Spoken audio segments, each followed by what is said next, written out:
Hello everybody, स्वागत है आपका हमारे नए पीवाईक्यू सीरीज़ में, जहां पर हम सारे के सारे पीवाईक्यू मतलब पिछले साल के कुछ क्वेश्चंस सॉल्व कर रहे हैं। तो आप सभी मेरे को जानते ही हैं, मैं हूं Arpit from favourite free learning platform, जहां पे आप सब पढ़ सकते हो physics, chemistry, maths, biology absolutely for free at learnohub.com।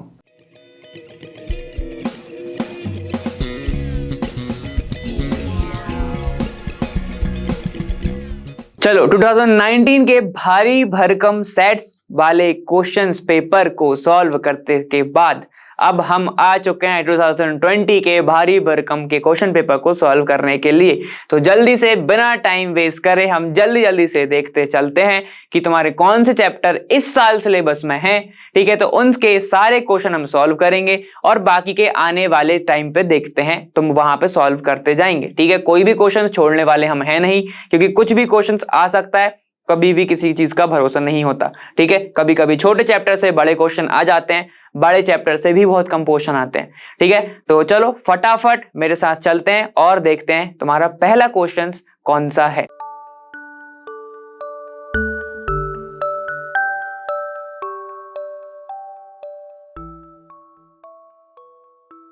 चलो 32 के और की पार्ट बात कर लेते हैं। यहाँ पे तुम्हारा 3 नंबर में पूछा गया था, 3 मतलब हर क्वेश्चन क्या है तुम्हारा, हर पार्ट 1 नंबर का है।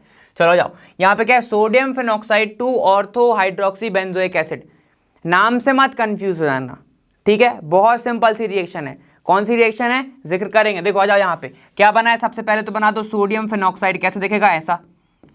ठीक है, ये रहा तुम्हारा सोडियम फेनॉक्साइड, इसको ही बोलते हैं। अब उसने क्या बोला है, ऑर्थो हाइड्रोक्सी बेंजीन। अगर तुमसे प्रिपरेशन नहीं बन रही है, ऐसे देख के समझ में नहीं आ रहा है, तो एक काम करो, पहले ये लिखो और एक साइड तुम्हें क्या बनाना है वो लिखो। ठीक है, तो कैसे लिखेंगे इसको, ऐसे देखो। यहां पर क्या है, सबसे पहले उसने लिया है बेंजोइक एसिड, जो ये पेरेंट चेन हो गई COOH, और तो पोजीशन पर हाइड्रोक्सी है, तो यहां पर होगा OH। अब बताओ इस प्रोडक्ट को क्या बोलते हैं, इसको बोलते हैं सैलिसाइलिक एसिड। और ये रिएक्शन यहां से डायरेक्ट यहां पे कैसे बनती है, इस रिएक्शन का नाम होता है कोल्बे। कोल्बे में मैंने बताया था KOLBE। ठीक है, KO से याद रखोगे कार्बन डाइऑक्साइड, CO। ठीक है, पहले में ये डाल देना, सेकंड में डाल देंगे हम H+।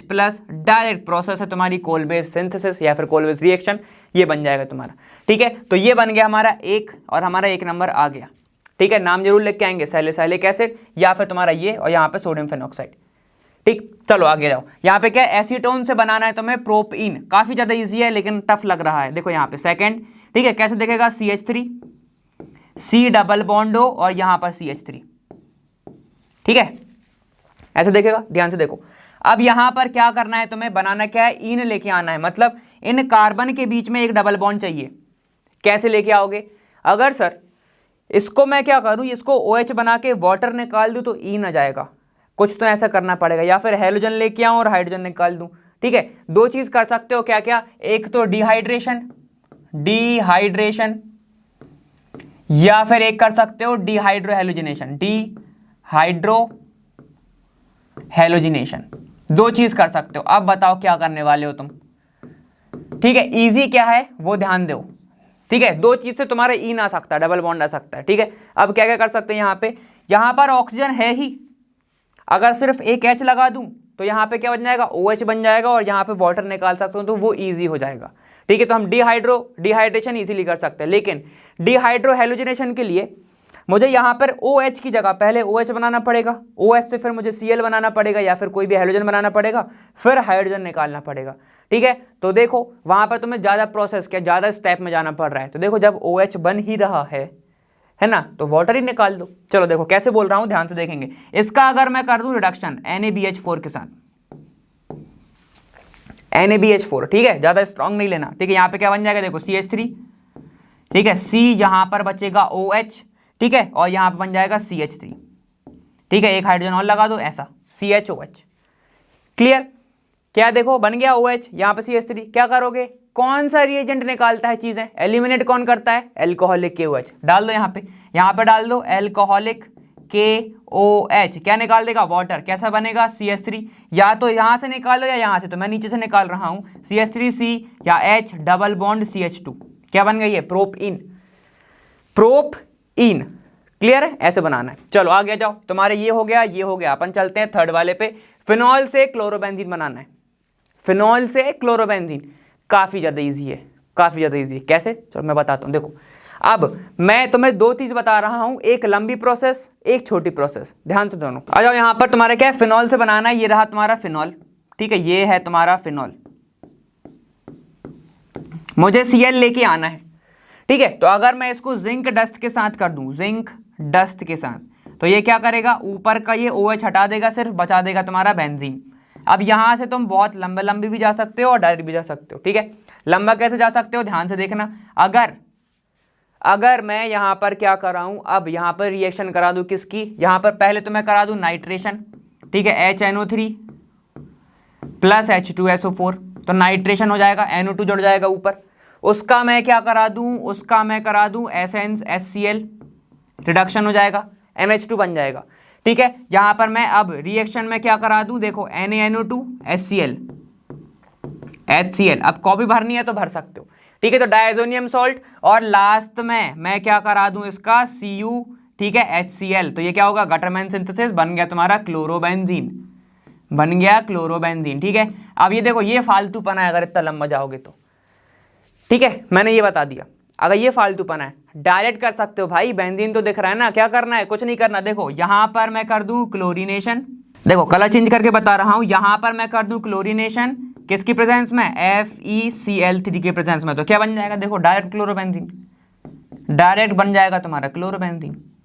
ये करके आओगे तो ये फालतूपना है, मतलब तुम कॉपी भर रहे हो, ये तुम्हारा डायरेक्ट बन जाएगा, ठीक है। साथ ही साथ HCl निकाल देना, क्लियर है, ठीक है। ये कैटलिस्ट लगेगा ही लगेगा, है ना। तो ये तुम्हारा ही हो गया, डायरेक्ट ऐसे बना सकते हो। यहां पर हमने सारे के सारे तुम्हारे तीनों देख लिए और तीनों नंबर मिल गए, नाम लिख के आओगे, ठीक है।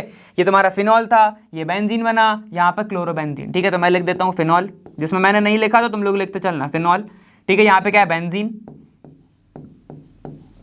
और ये तुम्हारा क्या बना, क्लोरोबेंजीन, क्लोरोबेंजीन,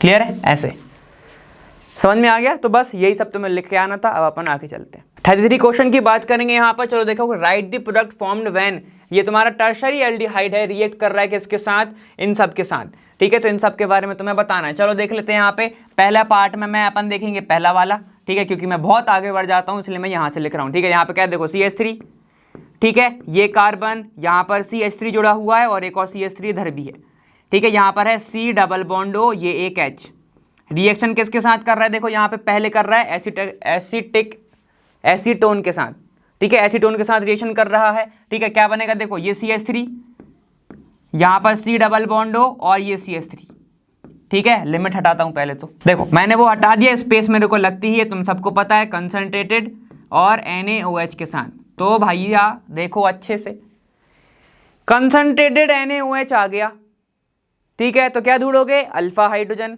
क्यों ढूंढोगे, या तो एल्डोल होगी, या क्रॉस एल्डोल होगी, या कैनिजारो होगी, या क्रॉस कैनिजारो होगी, ठीक है। चार चीज हो सकते हैं, क्यों, अगर तुम्हारा ये आ गया डाइल्यूट NaOH, कंसंट्रेटेड NaOH, ये सब आ गए तो, ठीक है। तो अब ध्यान से देखेंगे, यहां पर क्या है, देखो इसके पास कोई भी अल्फा H है क्या, नहीं है, ठीक है। क्या इसके पास अल्फा हाइड्रोजन है, हाँ है। तो यहां पर क्या होने वाली है तुम्हारी, यहां पर होगी तुम्हारी क्रॉस एल्डोल कंडेंसेशन, एक के पास है क्योंकि एक के पास नहीं है, ठीक है। तो क्या करेंगे, ध्यान से देखो, तुम्हारा एक जिसके पास हाइड्रोजन है तो वो हाइड्रोजन देगा, सामने वाला कन्वर्ट होगा, ठीक है। तो क्या बन जाएगा, ध्यान से देखो, यहां पर अपने आप को ये क्या करेगा, नेगेटिव चार्ज, यहां पर बन जाएगा पॉजिटिव चार्ज। आ जाइए यहाँ पे क्या बनाएगा, CH3, ये कार्बन, यहां पर CH3, ठीक है, ये CH3, ध्यान से देखते रहो। अब इस वाले कार्बन के ऊपर आ गया O नेगेटिव, इसके ऊपर पॉजिटिव था और H इसके पास ऑलरेडी है, ठीक है। ये इसको मैं ऐसे लिख रहा हूं, देखो HCH2, ये कार्बन डबल बॉन्ड O और ये तुम्हारा CH3, ठीक है,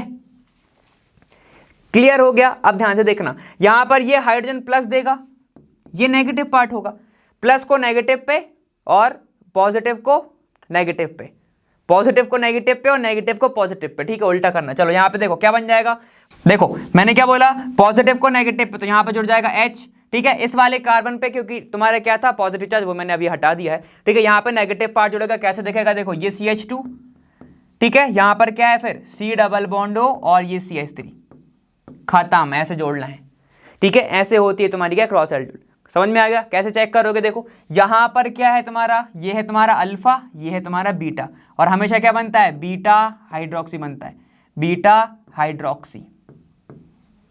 ये क्या है, कीटोन, तो ये तुम्हारा क्या बना रहा है, कीटोन टाइप का बना रहा है, बीटा हाइड्रोक्सी कीटोन बनाया इसने। क्लियर हो गया, तो ये तुम्हारा यहाँ पे आंसर। ठीक, ये हो गया तुम्हारा ए पार्ट।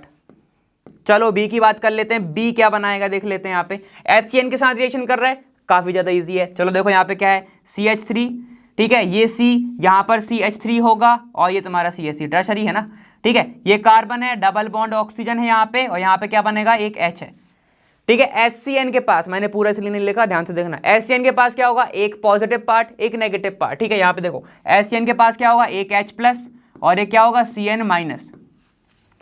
कार्बन बनाता है पॉजिटिव, अभी देखा था, तो यहाँ पे क्या जुड़ जाएगा तुम्हारा साइनाइड, और यहाँ जुड़ जाएगा तुम्हारा H पार्ट, ठीक है। तो उसको भी कलर चेंज करके बता देता हूँ। देखो यहाँ जुड़ जाएगा पॉजिटिव और यहाँ जुड़ जाएगा तुम्हारा साइनाइड, ऐसा क्लियर है, ठीक है। तो ये इसको क्या बोलते हैं, साइनोहाइड्रेन। देखो ये साइनाइड है, ये तुम्हारा हाइड्रेन है, ठीक है। क्लियर हो गया, तो तुम्हारा ऐसे जुड़ जाएगा। क्लियर, चलो अब अपन आगे जाओ। आगे है तुम्हारा थर्ड वाला कंसंट्रेटेड NaOH। अगर इसका मैंने कंसंट्रेटेड NaOH लगा दिया तो क्या होगा, तब होगी तुम्हारी कैनिजारो रिएक्शन। क्यों, क्योंकि अल्फा हाइड्रोजन है ही नहीं। अल्फा हाइड्रोजन अगर नहीं है तो वो क्या करेगा, कैनिजारो करेगा। और कैनिजारो में क्या होता है, एक तुम्हारा बनता है रिडक्शन वाला फॉर्म और एक ऑक्सीडेशन वाला। देखो क्या बनने वाला है तुम्हारा, यहाँ पे देखेंगे, एक रिडक्शन एक पॉजिटिव वो वाला, ठीक है। तो कैसे बनेगा, देखो CH3, ठीक है, ये CH3 और ये CH3। जब इसका मैं कराऊंगा C डबल बॉन्ड O, ये H, और इसका मैं कराऊंगा NaOH के साथ, वो भी कंसंट्रेटेड, मतलब ज्यादा अमाउंट ऑफ NaOH प्रेजेंट है, कंसंट्रेशन या फिर उसका परसेंटेज NaOH का ज्यादा है, ठीक है। देखो क्या होगा, यहां पर क्या होगा, पहले ऑक्सीडेशन करा दो तो क्या बनेगा। देखो अब मैं इसको पूरा नहीं लिख रहा हूं, ऐसे लिखूंगा। देखो ऐसा प्रेजेंट है, ये CH3 3 बार प्रेजेंट है कार्बन, मैं इसको इस बार ऐसे लिख रहा हूं। इस वाले कार्बन क्या हो जाएगा, ऑक्सीडेशन, कैसे बनेगा, C डबल बॉन्ड O, यहां पर ONA क्यों, क्योंकि इसका अमाउंट ज्यादा है। एक होगा क्या, रिडक्शन एल्डिहाइड के रिडक्शन होगा तो क्या बनता है, एल्कोहल, ठीक है। बना तो यहाँ पे क्या बनेगा, देखो यहाँ बन जाएगा CCH3 whole thrice carbon CH2OH खत्म। एक बन जाएगा एल्कोहल, एक बन जाएगा तुम्हारा कार्बोक्सिलिक एसिड, क्योंकि यहाँ पर Na था, ठीक है। तो सोडियम तुम्हारा कार्बोक्सिलिक आयन बनेगा, ठीक है, sodium salt of carboxylic acid बनेगा। क्लियर, तो ये तुम्हारा हो जाएगा आंसर, ठीक है। ऐसे ही तुम आंसर क्वेश्चन करके आओगे, ठीक है। तो ये तुम्हारा होगा पूरे के पूरे तीनों। अब अपन आगे चलते हैं, चलिए 36 क्वेश्चन को डिस्कस करेंगे। यहाँ पर क्या है, give reason although NH2 group is ortho para directive, ठीक है। तो ऐसे अंडरलाइन कर लिया करो, क्योंकि अभी अपन सॉल्व कर रहे हैं तो तुम्हें पता होना चाहिए। अगर तुमने चैप्टर नहीं पढ़ा तब भी तुम्हें पता है अब कि NH2 क्या होता है, ऑर्थो पैरा डायरेक्टिव, ठीक। अब ये क्या है, चलो फिर से पढ़ लेते हैं। NH2 group is ortho para directing in electrophilic substitution reaction, yet पर तुम्हारा aniline on nitration gives good yield of Meta nitro aniline. तो इसका ये सवाल पूछ रहा है क्योंकि तुम्हारा NH2 ग्रुप है, मतलब एनिलीन की बात चल रही है। देखो लो एक बार ऐसा, ठीक, ये रहा तुम्हारा एनिलीन, ऐसे देखेगा तुम्हारा, ठीक है। बेंजीन के ऊपर लगा होगा NH2, ठीक है, इसके पास होंगे लोन पेयर्स। अब ये बोल रहा है क्योंकि लोन पेयर है इसके पास, तो ये क्या होता है, ऑर्थो पैरा डायरेक्टिंग होता है।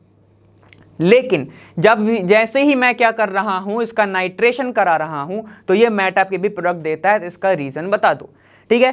तो देखो इसका सीधा साधा सा एक रीजन है, ठीक है, आप सभी को पता है। जैसे ही मैं बात कर रहा हूं, ध्यान से देखते चलना, ठीक है। यहां पर देखो नाइट्रेशन हम किसकी प्रेजेंस में करते हैं, HNO3 और H2SO4 की प्रेजेंस में बिल्कुल करते हैं। हाँ बिल्कुल, हाँ लिख दो जल्दी से, H2SO4 की प्रेजेंस में, ठीक है। तो H2SO4 क्या देगा बेटा, H प्लस आयन देगा, मतलब मीडियम कौन सा है, एसिडिक है। अब ध्यान से देखो, बिल्कुल समझ जाओगे। जैसे ही H प्लस आता है, जैसे ही H प्लस दिखता है, तो ये जो लोन पेयर है H प्लस इस पे भी अटैक कर सकता है और लोन पेयर भी इस पे अटैक कर सकता है, सिंपल सी बात। तो देखो क्या बनता है, साथ ही साथ यहां पर तुम्हारा जो एनिलीन था वो क्या बन जाता है, एनिलियम आयन बन जाएगा, NH3 प्लस। तो अब ध्यान से सुनते चलो, ठीक है। कलर चेंज कर रहा हूं, ध्यान से देखना। देखो बेटा यहां पर क्या है, क्योंकि ये इलेक्ट्रॉन पहले दे रहा था, ठीक है। तो यहां पे क्या आता था, पहले यहां पे नेगेटिव आता था, फिर यहां नेगेटिव आता था, फिर यहां नेगेटिव आता था। कब, जब इसके पास लोन पेयर थे, जब थे, ठीक। अब सुनो, अब क्या हुआ, क्योंकि H प्लस ने अटैक कर दिया है, उसके लोन पेयर के कारण ही कोई H प्लस जुड़ा है, ठीक है। तो अब इसके पास कोई लोन पेयर नहीं है, तो यहां पे मैं लिख रहा हूं नो, ठीक है, नो लोन पेयर अवेलेबल, ठीक है, ऐसे लिख रहा हूँ AV। कोई भी लोन पेयर अवेलेबल नहीं है, तो कोई एक्स्ट्रा इलेक्ट्रॉन नहीं है, तो ये रिंग को इलेक्ट्रॉन नहीं दे सकता। मतलब अब ये ऑर्थो पैरा और ऑर्थो डैश साइड को इलेक्ट्रॉन रिच नहीं कर सकता। तो रिच नहीं करेगा तो क्या करेगा, यहाँ पे क्या होगा, बॉन्ड का ट्रांसफर उल्टे साइड होगा, तो यहाँ पे क्या होगा, प्लस, यहाँ पर भी प्लस जनरेट होगा, यहाँ पर भी प्लस जनरेट होगा। बॉन्ड की शिफ्टिंग एक काम करो, अब उल्टी कर दो, ऊपर साइड कर दो, ठीक है, यहाँ पे NH साइड कर दो, तो क्या होगा, बॉन्ड इधर शिफ्ट होगा, तो इसके पास तो कमी हो जाएगी इलेक्ट्रॉन की। ठीक है, इसको फुलफिल करने ये वाला बॉन्ड भागेगा, तो फिर यहाँ पे तुम्हारा इलेक्ट्रॉन की कमी हो जाएगी, फिर यहाँ पे कमी हो जाएगी।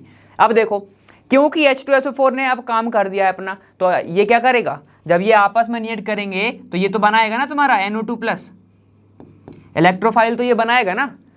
ठीक है, तो देखो ये अपना काम कर चुका है, H+ जोड़ चुका है, इसने तुम्हारा इलेक्ट्रोफाइल बना दिया। तो अब ये देखो, अब जो इलेक्ट्रोफाइल आ रहा है तुम्हारा NO2+, ध्यान से देखना, ये खुद एक इलेक्ट्रोफाइल है जिसके पास इलेक्ट्रॉन की कमी है, जिसके पास इलेक्ट्रॉन की कमी है। तो क्या ये तुम्हारा ऑर्थो पे जाएगा, क्या ये तुम्हारा पैरा पे जाएगा, क्या ये तुम्हारा ऑर्थो पैरा पे जाएगा? बिल्कुल नहीं जाएगा। क्यों नहीं जाएगा, ऐसे समझो, ये प्लस है, ये प्लस है, एक दूसरे को रिपल करेंगे, जा ही नहीं सकता, तो ये कहाँ पे जाएगा, बस चांस क्या बचा इसके पास, मेटा पे, तो ये कहाँ पे जाएगा, मेटा पर। ठीक है, तो बस तुम्हारा प्रोडक्ट क्या बन जाता है बेटा, थोड़ा सा यहाँ पर अच्छी यील्ड में तुम्हें NO2 भी मिल जाता है, समझ गए, अच्छी यील्ड में तुम्हें NO2 भी मिल जाता है। क्लियर हो गया? ठीक है, तो ये इसका रीज़न होता है।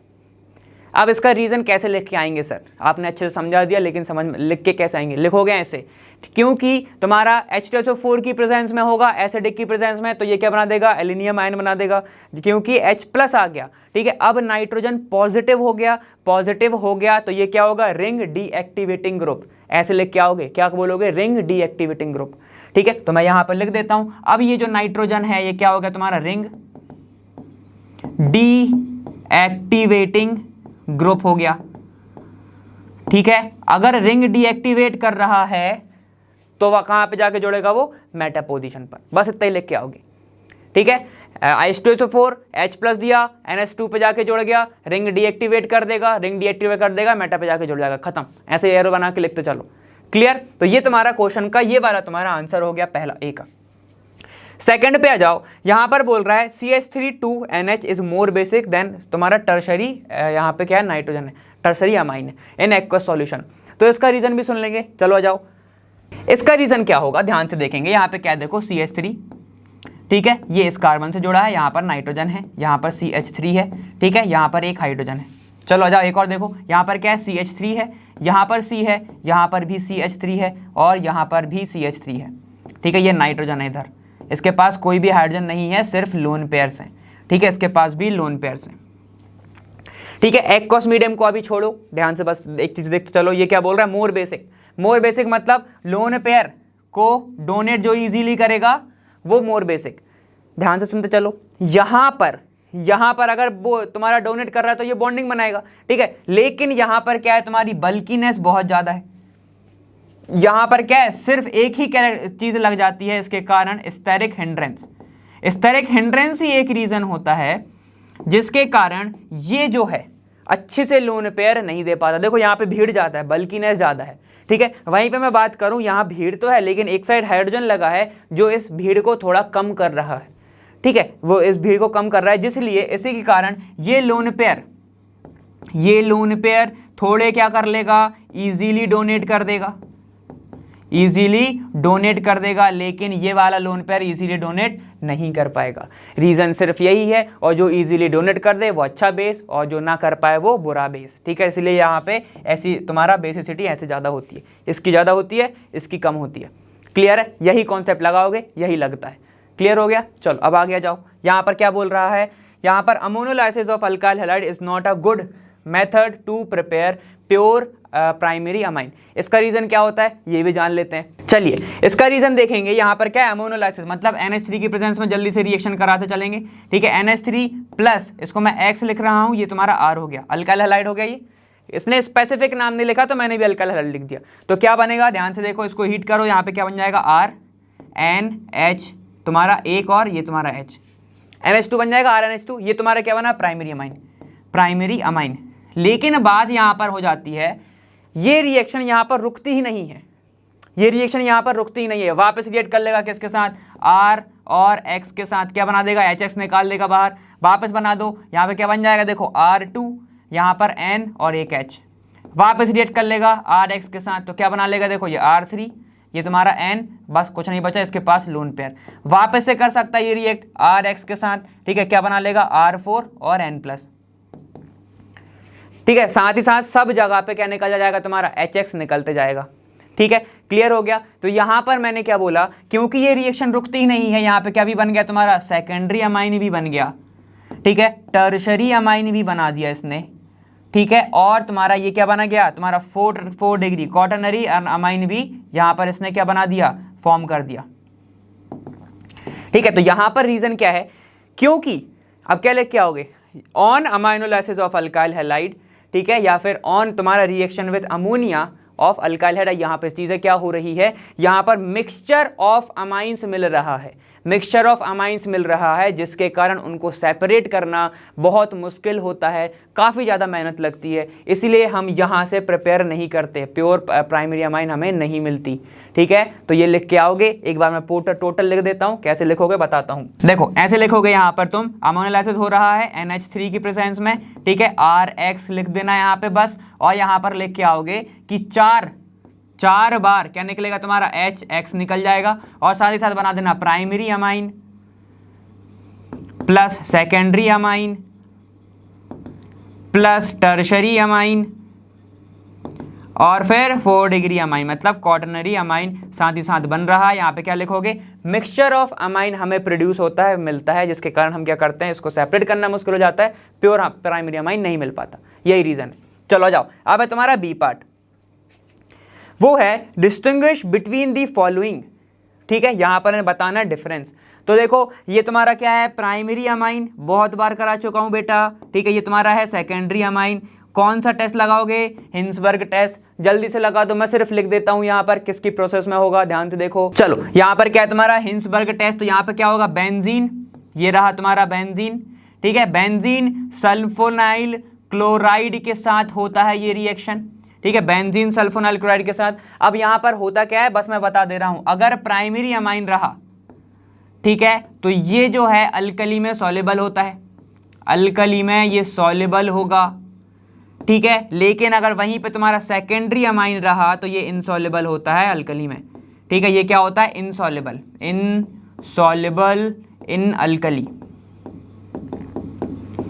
ठीक है, ऐसे बस लेके आओगे। हिंसबर्ग मतलब हाई, ठीक है, मैंने बताया था हाई, ठीक है, हिंसबर्ग मैंने ऐसे याद कराया था तुम्हें, ठीक है, क्लियर हो गया। तो ये तुम्हारे रीजन रहेंगे, बस तुम्हें ऐसे लिखना, ये तुम्हारा क्या होता है, हिंसबर्ग रिएजेंट, इसको बोलते हैं बेंजीन सल्फोनाइल क्लोराइड, ठीक है, ऐसे करके आओगे, ठीक। अब यहाँ पे देखो क्या एनिलीन, और यहाँ पे दिया है तुम्हारा प्राइमरी अमाइन, मतलब एक है एलिफेटिक और एक है एरोमेटिक, तो कैसे करोगे, बिल्कुल तुम्हारे दिमाग में एक रिएक्शन आ जानी चाहिए, डायजोनियम सॉल्ट वाली, कर दो। यहाँ पर देखो अगर मैं एनिलीन की रिएक्शन कर रहा हूँ, एनिलीन की रिएक्शन, तो यहाँ पे क्या बनता है तुम्हारा NH2, इसकी रिएक्शन मैं करा दूँ NaNO2 प्लस HCl 0 से 5 डिग्री सेल्सियस तक, क्यों, इससे ज़्यादा टेम्परेचर कर दिया तो, इससे अगर ज़्यादा टेम्परेचर कर दिया तो तुम्हारा डायजोनियम सॉल्ट टूट जाएगा, N2 गैस क्योंकि एक अच्छी लिविंग ग्रुप है वो निकल जाएगी, ठीक है। तो यहाँ पे क्या बन जाएगा तुम्हारा, ध्यान से देखेंगे, यहाँ बन जाएगा तुम्हारा डायजोनियम सॉल्ट, बनेगा N2Cl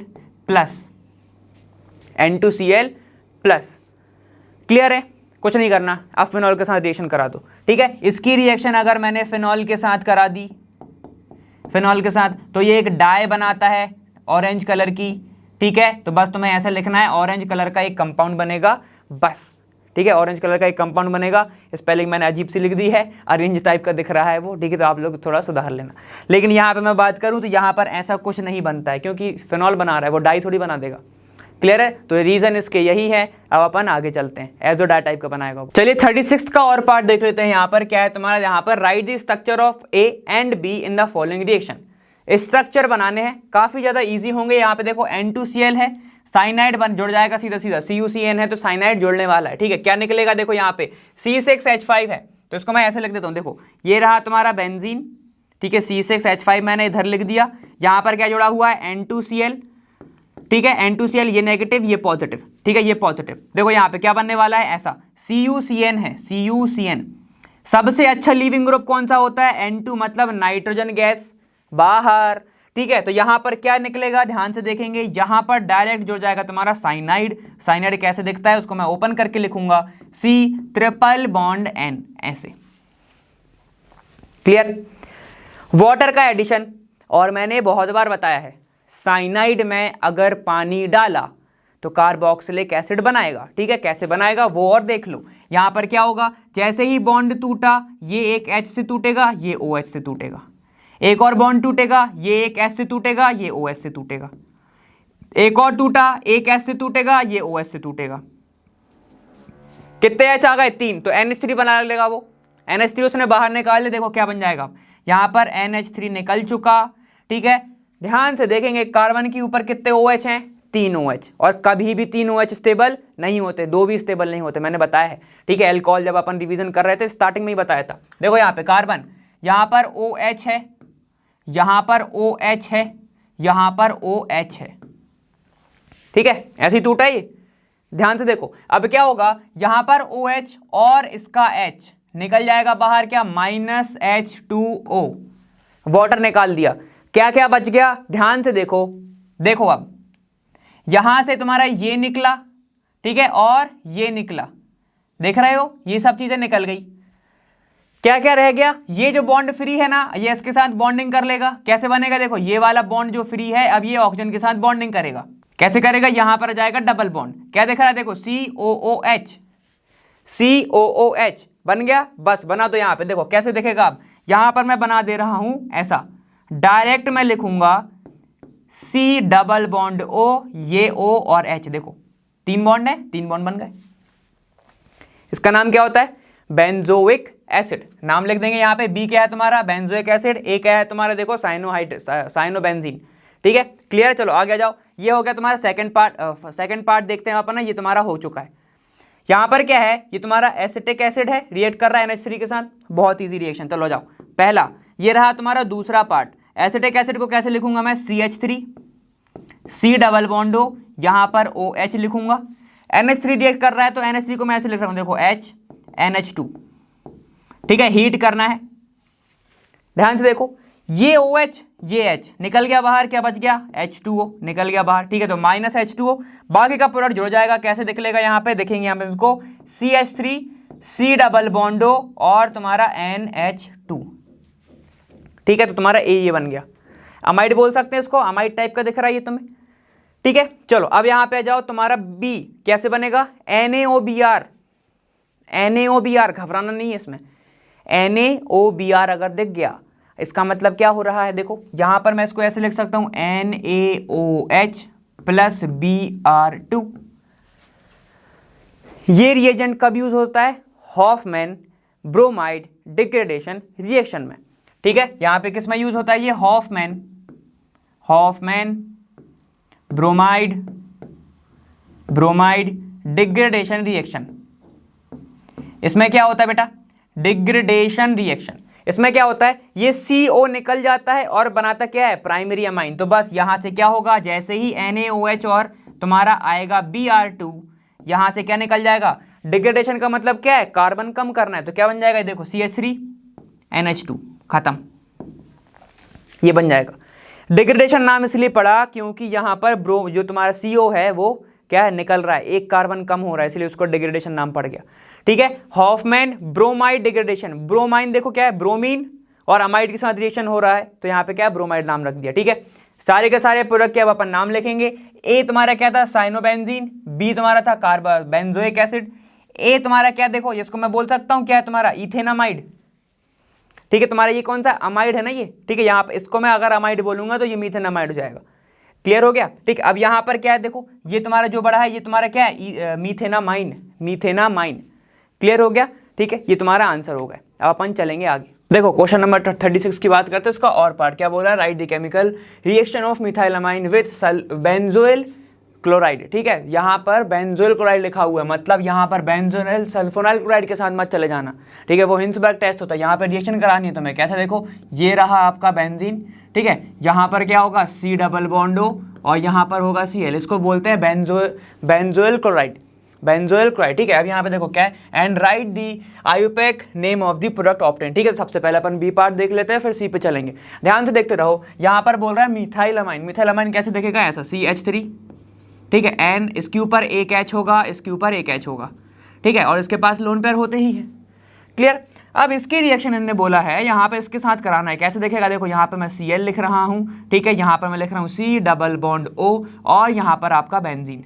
क्लियर है, ऐसा दिख रहा है, ऐसा दिख रहा है, ठीक है। अब क्या होगा, ध्यान से देखते रहना, ये अपने ऊपर शिफ्ट करेगा इलेक्ट्रॉन, यहाँ नेगेटिव यहाँ पॉजिटिव, ठीक है। कैसा करेगा, देखो बेटा, यहाँ नेगेटिव यहाँ पॉजिटिव। अब ये जो लोन पेयर है इस पे आके अटैक करेगा, ठीक है। तो प्रोडक्ट कैसे दिखने वाला है तुम्हें बता रहा हूँ, बीच की स्टेट पे तुम्हें क्या देखने को मिलेगा, देखो यहाँ पे ये रहा आपका बेंजीन, ठीक है। तो मैं बेंजीन को ऐसे ही बना देता हूँ, देखो ये रहा बेंजीन, ठीक है, डबल बॉन्ड, उनको टच नहीं किया हमने। ध्यान से देखते रहेंगे, ये वाला जो कार्बन है, ठीक है, इसके ऊपर है O नेगेटिव, ठीक है, यहां पर क्या आ गया, O नेगेटिव आ गया, तो हमने ये लिख दिया। अब यहां पर देखो नाइट्रोजन से अटैक हुआ, इसके ऊपर एक Cl भी है, और नाइट्रोजन से अटैक वाला प्रोडक्ट मैं लिख रहा हूं यहाँ पर नाइट्रोजन, यहां पर H, ये एक H, और यहां पर जुड़ा हुआ है आपका CH3, ठीक है। ये रहा आपका बीच का प्रोडक्ट।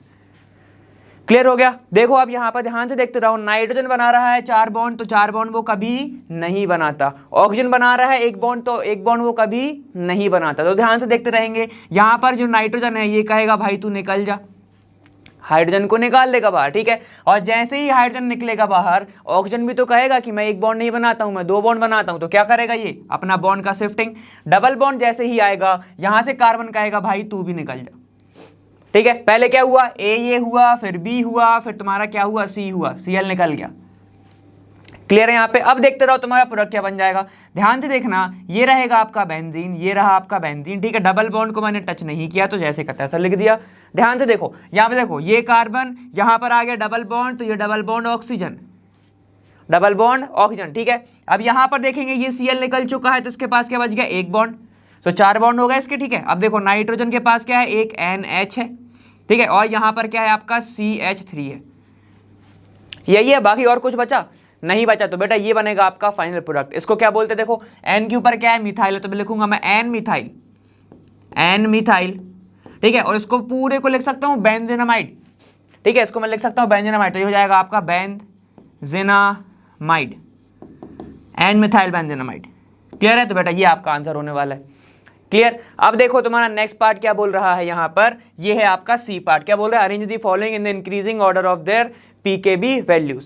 क्लियर है। अब यहाँ पर पीकेबी वैल्यूज तो मैंने बताया हुआ है बेसिसिटी का उल्टा, बेसिसिटी का बेटा एकदम ही अपोजिट होता है। अगर बेसिसिटी ज्यादा तो पीकेबी वैल्यू हमेशा क्या होती है, कम होती है। तो अकॉर्डिंग टू बेसिसिटी अरेंज कर लो, पीकेबी उसका अपन उल्टा कर देंगे। ध्यान से देखते रहो, यहां पर क्या है, देखो ये C6H5, मतलब ये लिखा हुआ है एनिलीन, तो हमको पता है लोन पेयर चले जाएंगे रेजोनेंस में, और जो लोन पेयर को डोनेट नहीं कर पाया, ठीक है, और लोन पेयर अवेलेबल नहीं हो पाया, तो बेस बहुत बुरा, ठीक है। तो सबसे खराब बेस कौन से होने वाला है, एनिलीन। क्लियर। उसके बाद करो, यहां पर है सेकेंडरी और फिर प्राइमरी। हमको पता है सेकेंडरी अमाइन जो होता है सबसे अच्छा बेस होता है, उसके बाद प्राइमरी आता है, उसके बाद टर्शरी आता है, ठीक है। तो बस ऑर्डर लिख लेंगे यहां पर। देखो बेटा ऑर्डर क्या होगा आपका, सबसे अच्छा बेस कौन सा होता है, सेकेंडरी वाला, तो होगा आपका C2H5 होल ट्वाइस NH, ठीक है, NH होगा, ये सबसे अच्छा बेस होगा। उसके बाद कौन सा होगा, प्राइमरी वाला, तो वो होगा C2H5 NH2, यही होगा, देखो ये लिखा हुआ है। उसके बाद लास्ट में सबसे खराब कौन सा बेस होने वाला है आपका, एनिलीन, ठीक है। तो क्या हो जाएगा वो C6H5 NH2, ऐसा, इसको बोलते हैं एनिलीन। अब देखो इसका लोन पेयर नहीं है अवेलेबल, तो पीकेबी वैल्यू क्या होगी, सबसे ज्यादा होगी, बेसिसिटी कम है ना, ठीक है। तो बस इसका उल्टा कर देंगे, ठीक है। तो ये हो गया आपका बेसिसिटी ऑर्डर, बेसिसिटी ऑर्डर यहाँ से जाने पर बढ़ रहा है, मतलब ऐसे जाने पर कम हो रहा है, ठीक है। अब पीकेबी ऑर्डर लिखना है तो क्या लिखेंगे, सबसे पहले मैं लिखूंगा बेटा C6H5 NH2, ठीक है, ये क्या होगा, सबसे ज्यादा वैल्यू इसकी होगी। उसके बाद किसकी होने वाली है, सेकेंडरी वाले की, तो C2H5 NH2, और लास्ट में किसकी होगी आपकी C2H5 होल ट्वाइस NH, ठीक है। तो ये होगा आपका पीकेबी ऑर्डर। हमेशा याद रखेंगे एक बात, जैसे एसिडिटी में होता है, एसिडिटी ज्यादा है तो पीके वैल्यू कम है, तो सेम ऐसा ही होगा, बेसिसिटी ज्यादा है तो पीकेबी वैल्यू कम होगी, ठीक है। क्लियर हो गया? तो ये आपके सब आंसर हो गए, उम्मीद है समझ में आ गया होगा। अब अपन नेक्स्ट पे चलते हैं। चलो 37वां क्वेश्चन है तुम्हारा, यहाँ पर दिया हुआ है a solution contain 5.85 gram of NaCl, ठीक है, मोलर मास तुम्हारा इतना दिया हुआ है, पर litre of solution it has an osmotic pressure इतना at 27 degree Celsius, calculate the degree of dissociation of NaCl in this solution. ठीक है, यहाँ पर डिसोसिएशन निकालना है किसका, ये एक आयोनिक टाइप का सॉल्वेंट है, ठीक है, मतलब सॉल्यूट है, तो यहाँ पे क्या होगा, यहाँ पर डिसोसिएशन कैसे निकालोगे, अल्फा, ठीक है, यहाँ पर निकाल सकते हैं हम I is equal to 1 plus alpha से, ठीक है, अल्फा कुछ नहीं, यहाँ पर तुम्हें निकालना क्या है, अल्फा निकालना है, तो अल्फा की वैल्यू क्या हो जाएगी, अल्फा इज इक्वल टू हो जाएगा I माइनस 1 ऐसे, ठीक है, बस ये निकालना है तुम्हें और आगे बढ़ना है। अब तुम्हें चाहिए I कैसे निकालोगे, I बहुत इजी है, चलो आ जाओ यहाँ पे निकालते हैं I, कितना आएगा चलो देख लो। यहाँ पर तुम्हें गिवन क्या क्या है, क्योंकि गिवन बहुत सारा है तो सबसे पहले हम गिवन ही लिखेंगे, गिवन, ठीक है, यहाँ पर है अ सॉल्यूशन कंटेन, मतलब इतना मॉलिक्यूलर बोल रहा हूँ, गिवन सॉल्यूट कितना है, WB इज इक्वल टू तुम्हें दिया है 5.85 ग्राम, ठीक है, यहाँ पर इतना गिवन है। यहाँ पर मोलर मास तुम्हारा कितना है, मोलर मास तुम्हारे पास है 58.5 ग्राम, है ना, और तुम्हारे पास पर लीटर सॉल्यूशन है, मतलब यहाँ पर तुम्हें वॉल्यूम तो मिल गया, वॉल्यूम कितना है तुम्हारे पास, 1 लीटर सॉल्यूशन है, ठीक है। अब यहाँ पे बोल रहा है it has an osmotic pressure, मतलब पाई की वैल्यू भी तुम्हारे पास गिवन है कितनी, 4.75 atm, ठीक है। टेम्परेचर 27 है, हम केल्विन में पुट करेंगे तो ये कितना हो जाएगा, ये यहाँ पर केल्विन में पुट करूंगा टेम्परेचर, ठीक है, तो वो कितना हो जाएगा 273 प्लस 27, तो ये कितना हो जाएगा तुम्हारा लगभग 300 केल्विन हो जाएगा, है ना। अब डिसोसिएशन निकालना है, मतलब तुम्हें किसकी वैल्यू चाहिए, अल्फा की वैल्यू निकालना है, और अल्फा इज इक्वल टू तुम्हारा क्या होता है, I माइनस 1 होता है, अपन ने अभी देखा, ठीक है। चलो सारी की सारी वैल्यूज ये हैं, तुम्हें दिख रही है तो सीधे पुट करना है, चलो आ जाओ।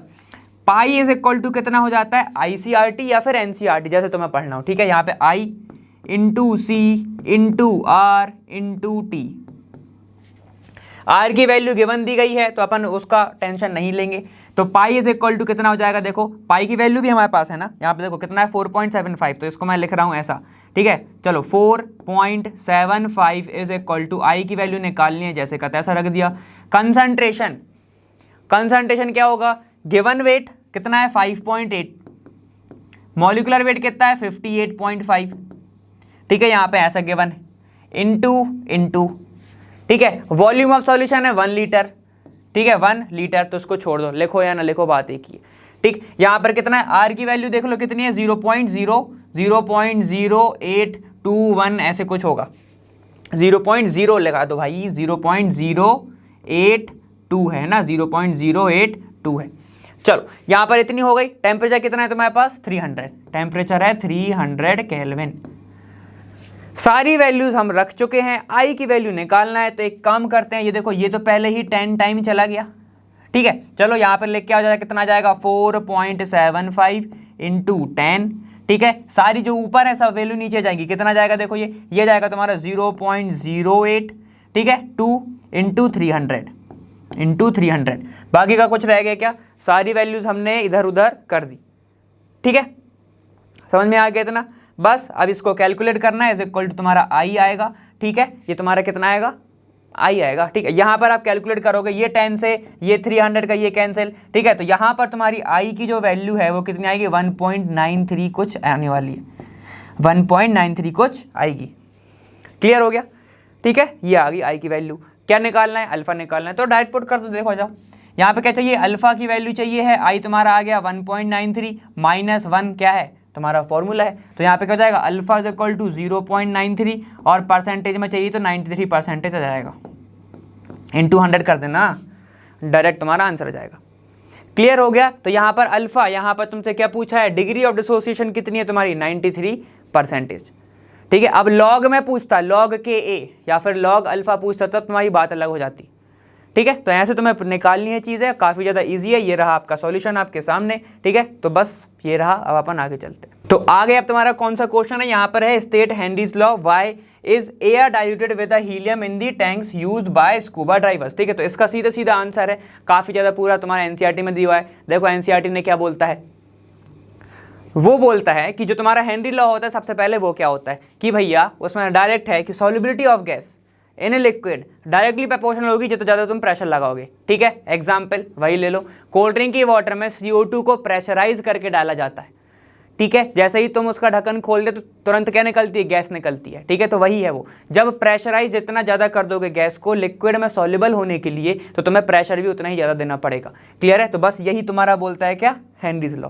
अब उसने ये पूछा है कि इसको डाइल्यूट क्यों करते हैं हीलियम के साथ, क्योंकि ध्यान से सुनना, अगर वहां पर हमें पता है क्योंकि प्योर एयर यूज नहीं करते, प्योर O2 यूज नहीं करते, यहां पर क्या सीन हो जाता है कि वहां पर क्या है, नाइट्रोजन है और प्रेशर बढ़ रहा है ना, नीचे जाओगे तुम, नीचे जाओगे तो प्रेशर बढ़ेगा, तो नाइट्रोजन जो है वो धीरे धीरे से तुम्हारे ब्लड में सॉल्युबल हो जाने लगेगी, टॉक्सिसिटी करने लगेगी, जिसके कारण तुम्हें हीलियम को उसमें रखना पड़ता है, उसमें मिक्सचर में यूज करना पड़ता है। हीलियम क्या करता है, हीलियम बहुत हल्की गैस होती है। ठीक है, तो एक तो वो तुम्हारे जो वो टांग रहे हैं, जो तुम्हारा वो एकदम हैंग करके जा रहे हैं तुम्हारे सिलेंडर को, उसको भी वो क्या कर देगा, थोड़ा सा लाइट कर देगा। ठीक है, तो देखो ये क्या बोल रहा है, to avoid the toxic effect of high concentration of nitrogen in the blood the tank used by scuba driver are filled with air diluted with helium. ठीक है, अब आपका ये सवाल होना चाहिए, सर प्योर ऑक्सीजन का यूज क्यों नहीं कर रहे हो।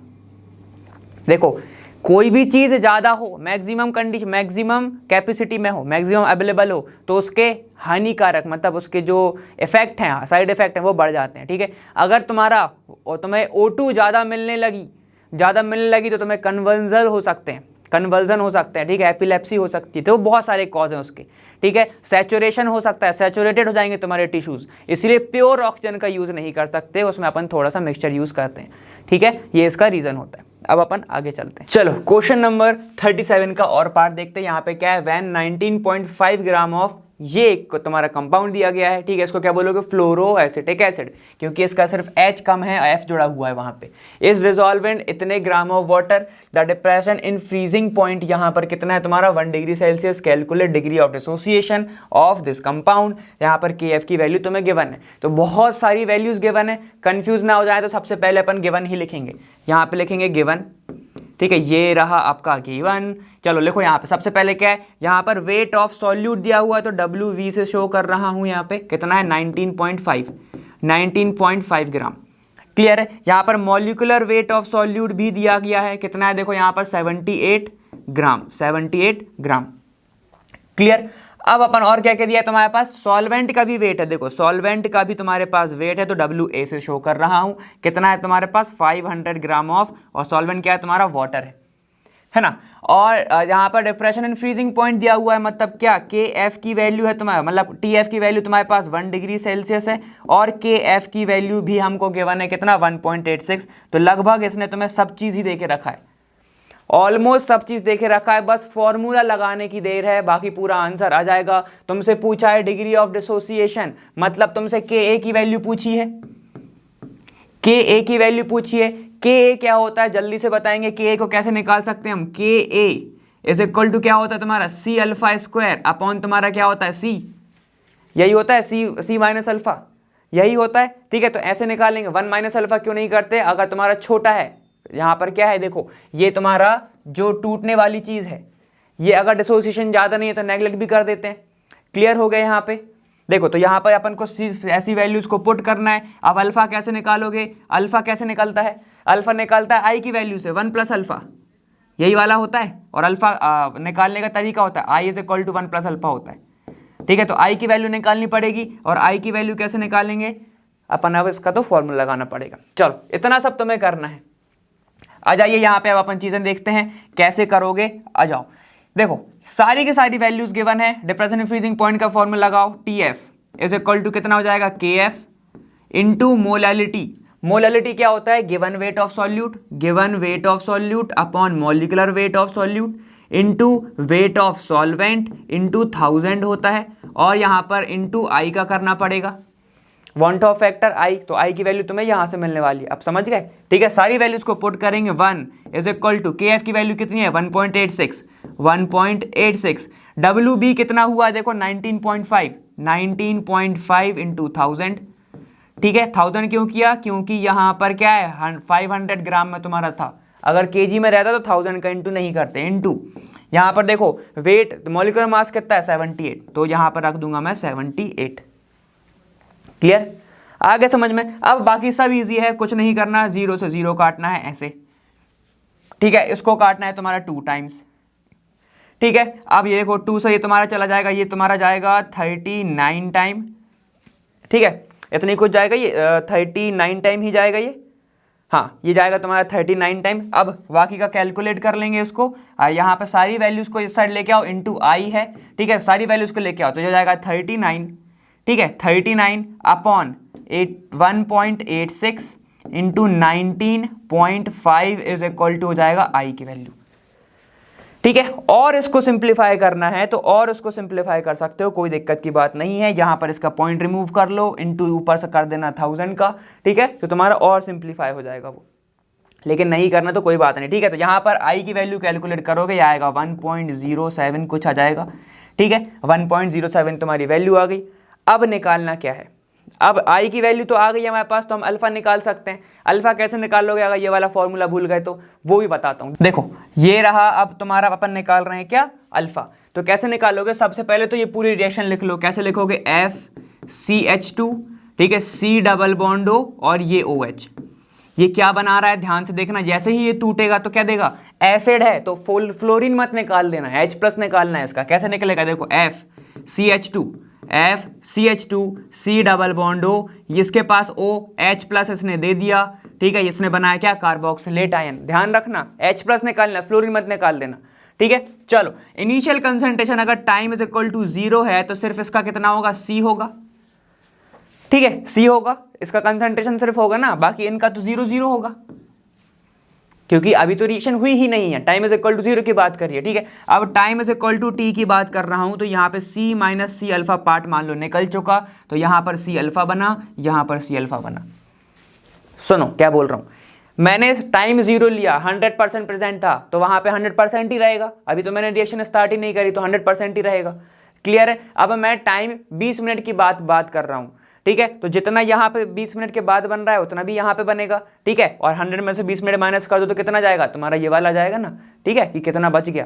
तो बस यही किया है हमने। चलो अब हमें निकालना क्या है, ध्यान से देखते चलेंगे। आई कैसे निकालते हैं अपन, आई निकालते हैं कि total concentration after dissociation upon before dissociation, ठीक है। तो चलो यहाँ पे करो, टोटल कंसंट्रेशन आफ्टर डिसोसिएशन मतलब टी टाइम पे, तो C minus C alpha plus C alpha plus C alpha upon क्या होगा तुम्हारा, बिफोर डिसोसिएशन C प्लस 0 रखो या ना रखो, बात एक ही है।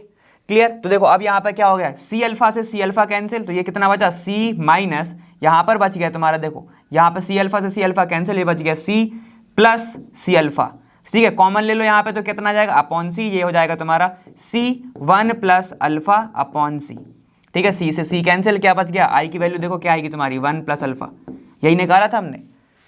अल्फा की वैल्यू निकाल लो यहाँ से, अल्फा इज इक्वल टू कितना हो जाएगा, I माइनस वन, और I कितना आया हमारा 1.07 माइनस 1, तो ये कितना हो जाएगा, अल्फा इज इक्वल टू 0.0, ठीक है, 7, 0.07 इसका कितना आ गया तुम्हारा, अल्फा आ गया।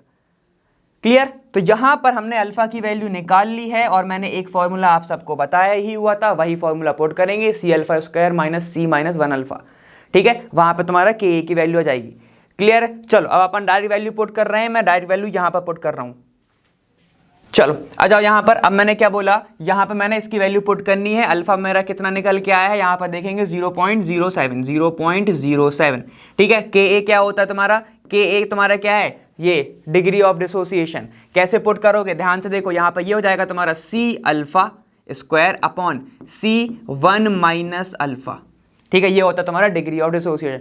कैसे निकलता है भाई, इनका प्रोडक्ट, ठीक है। किसका प्रोडक्ट, इसका प्रोडक्ट, अब अपॉन इसका प्रोडक्ट।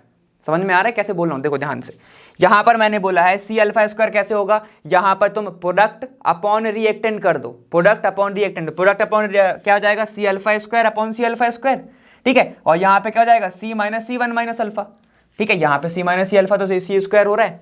चलो मैं सॉल्व भी कर देता हूँ। यहाँ पर देखो C स्क्वायर अल्फा स्क्वायर हो जाएगा ये, ठीक है। यहाँ पर ये हो जाएगा तुम्हारा C, ठीक है, इंटू यहाँ पर मैं इसको कॉमन ले सकता हूँ C को, और 1 माइनस अल्फा लिख सकता हूँ। ये कितना हो जाएगा, देखो C square alpha square upon C square यहाँ पे हो जाएगा 1 माइनस अल्फा, ठीक है, ये हो जाएगा, ये पूरा का पूरा ऐसे कैंसिल हो जाएगा, यहाँ पे ये कैंसिल और एक सी कैंसिल, क्लियर हो गया, पूरा पूरा कॉमन आ रहा है, तो यहाँ पे क्या हो जाएगा तुम्हारा सी अल्फा स्क्वायर अपॉन सी 1 माइनस अल्फा, क्लियर है। तो अब चलो वैल्यूज को पुट करते हैं, चलो देखो, तो तुम्हारा क्या है, यहाँ पे ये हो जाएगा तुम्हारा, इसको पूरा काट रहा हूँ, ठीक है, ये इससे कैंसिल हो जाता है, देखो कैसे कैसे बनेगा, के ए इज इक्वल टू तुम्हारा हो जाएगा सी अल्फा स्क्वायर अपॉन यहाँ पे क्या हो जाएगा तुम्हारा 1 माइनस अल्फा, ऐसे होगा, डायरेक्ट वैल्यू पुट करेंगे, के तुम्हारी मोलालिटी कितनी निकल के आई थी, मोलालिटी तुम्हें निकालना पड़ता है, यहाँ से तुम्हारी मोलालिटी आ जाएगी, तो मैं सिर्फ सी लिख रहा हूँ यहाँ पर, ठीक है। अल्फा कितना है तुम्हारा 0.07, ठीक है, इसका स्क्वायर अपॉन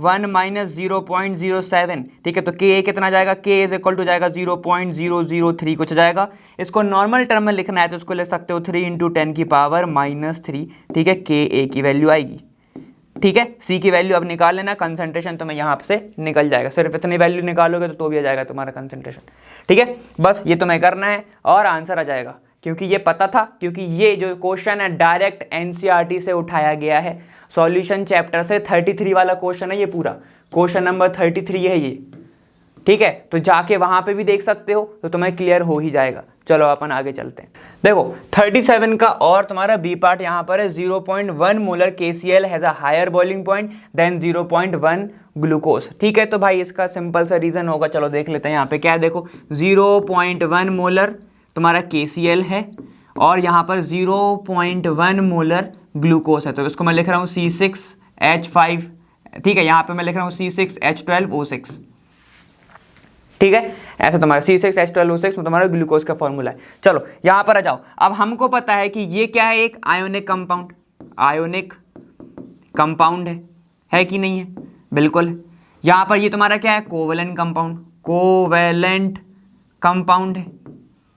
अब जरा इन सब का आई बताओ कितना होता है, बॉन्ड ऑफ फैक्टर, इसका आई तो तुम्हारा 2 होता है, ठीक है, और इसका आई तुम्हारा कितना होता है, 1 होता है, मैंने बताया हुआ है, ये तुम्हारा क्या है, ऑर्गेनिक कंपाउंड है, ऑर्गेनिक कंपाउंड का जैसे यूरिया, जैसे शुगर, कोई भी शुगर, ये ग्लूकोज हो गई, सुक्रोज हो गई, फ्रक्टोज हो गई, इन सब का अपन क्या लेते हैं, 1 ही लेते हैं, क्लियर है। यहाँ पर KCl है, कैसे टूटेगा, ये टूटेगा तुम्हारा KCl, जो टूटेगा वो टूटेगा K प्लस Cl माइनस में, ठीक है। इनका जो बॉन्ड रहता है, आयोनिक बॉन्ड, ये काफ़ी ज़्यादा स्ट्रांग रहता है, आयोनिक बॉन्ड बनाता है, जो कि क्या होता है, स्ट्रांग बॉन्ड होता है, स्ट्रांग बॉन्ड होता है। अब खुद सोचो, यहाँ पर कोवेलेंट है, यहाँ पर आयनिक है, तो यहाँ पे बताओ हायर बॉइलिंग पॉइंट किसका होगा, बॉइलिंग पॉइंट सिंपल सी बात है इसका ही होगा, ठीक। अब अगर मैं तुमसे पूछूं कि तुम्हारा एलिवेशन इन बॉइलिंग पॉइंट, उसमें भी तो आई की वैल्यू लगती है, आई की वैल्यू सीधे 2 रख दोगे तो तुम्हारा वैल्यू भी तो ज़्यादा आएगी, ठीक है, तो ये क्वेश्चन भी आया चुका है, वो तो मैंने बता दिया, ठीक है। तो देखो सिंपल सी चीज़ है, इसमें तो एक चीज़ लिख के आओगे, क्योंकि ये आयनिक कंपाउंड है, ये कोवेलेंट कंपाउंड है, यहाँ पर क्या होगा, आई की वैल्यू भी ज़्यादा होगी, इसलिए इसका बॉइलिंग पॉइंट ज़्यादा होगा, किससे, ग्लूकोज से, क्लियर। चलो अब आ जाओ, यहाँ पे क्या है, सेकंड वाला बोल रहा है meat is preserved for a long time by salting, ठीक है, मीट छोड़ो, ठीक है, मीट भी एक एग्जाम्पल है, अपन किसका यूज़ करते हैं, अचार भी तो उसमें ही बनता है, क्यों बनता है, क्योंकि, ठीक है, यहाँ पर अगर मैं मीट की बात कर रहा हूँ, मान लो ये एक मीट का टुकड़ा हुआ है, ठीक है, ये रहा तुम्हारा मीट का टुकड़ा, कुछ भी है ना, यहाँ पर अब ऐसे ऐसे ऐसे ऐसे मैं यहाँ पे स्ट्रेन टाइप के बना दे रहा हूँ, ठीक है, ये रहा तुम्हारा मीट का टुकड़ा, जैसे ही तुम इसके ऊपर सॉल्टिंग करते हो, ठीक है, तो ये क्या करता है, इसकी सरफेस को, इसके सरफेस को प्रिजर्व करके रखता है, कैसा, प्रिजर्व करके रखता है, जिसके कारण अब अगर यहाँ पर बैक्टीरिया की ग्रोथ नहीं हो सकती, ठीक है, यहाँ पर बैक्टीरियल ग्रोथ नहीं होती, बैक्टीरियल ग्रोथ जो है वो नहीं होती, ठीक है, कोई भी मोल्ड जो है वो नहीं बन सकता, ठीक है, मतलब हिंदी में बोल रहे हैं इसको अच्छे से, ना फफूंदेगा, ना वो खराब होगा, ना वो सड़ेगा, ठीक है, इसलिए अपन उसको प्रिजर्व करके रखते हैं। सेम चीज़ अचार के साथ है, ठीक है, अगर तुम किसी भी अचार की बात करते हो, पिकल की बात करते हो, तो तुम देखोगे उसमें ज़्यादा सॉल्ट डाला जाता है, रीज़न क्या है, रीज़न यही है कि लॉन्ग टर्म के लिए अगर तुम्हें प्रिजर्व करके रखना है तो सॉल्ट एक अच्छी चीज़ है, उसमें क्या होता है, वो किसी भी बैक्टीरियल ग्रोथ को रोक देता है, मोल्ड की ग्रोथ नहीं होने देता, ठीक है, इसीलिए अपन उसको उसमें रखते हैं, क्लियर है। और एक और रीज़न है इसका, ये एक रीज़न हो गया, दूसरा रीज़न है तुम्हारा टेस्ट, ठीक है, इसके कारण कुछ टाइम के बाद अगर तुमने उसको सॉल्ट में डाल के रेफ्रिजरेटर में रख दिया तो कुछ टाइम के बाद तुम्हें वो अच्छा भी टेस्ट करता है मीट, ठीक है, ऐसे तुम्हें समझ में आता है, क्लियर हो गया।